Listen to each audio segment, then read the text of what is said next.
under Trump, which it's about 3,000 per day right now is the average. Under Biden, they were deporting 1,000 a day, which I think is that's impressive because it wasn't enough to keep up with the flood of people that were coming here illegally.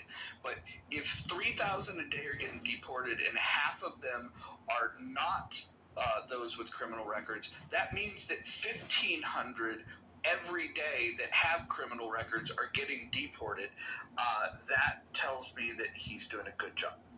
I'm saying, but the other half that don't have a criminal record, they're wasting time. Like, stop trying to fill your quota and go after the criminals. Well, hold on. Respectfully, if you came here illegally, you broke a law. Yeah, okay, but yeah, that's not what he said he's going. He said he's going after violent criminals, the worst of the worst. But clearly, he's just trying to get numbers. Like you can spice it up however you want to, slice and dice it. But if you're being real genuine with the conversation, you know he's not doing or going after these Venezuelans and these other people that came in the country under Joe Biden. He's not going after those people at this moment. He's going after 1,500 a day of those.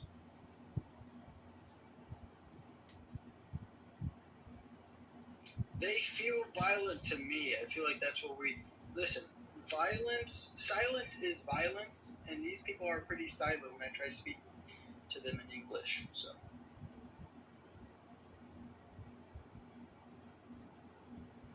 Yeah, the history on this situation is, you know, anybody that's not at risk of being impacted, or anybody that's not at risk of being there, having a family impacted. The way the story goes, it's always them until some way it impacts us, or me. So I think, the risk is, what's the evolution of this? If it keeps going, that's a concern. Well, no.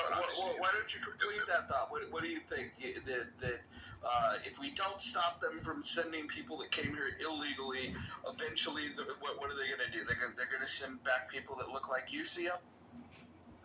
Well, for black people, that's literally a concern.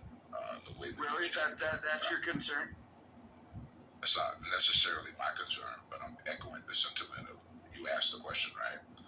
That is literally a concern. If you think about, him saying brown people eating cats and dogs and all the stuff that's sensational and not true.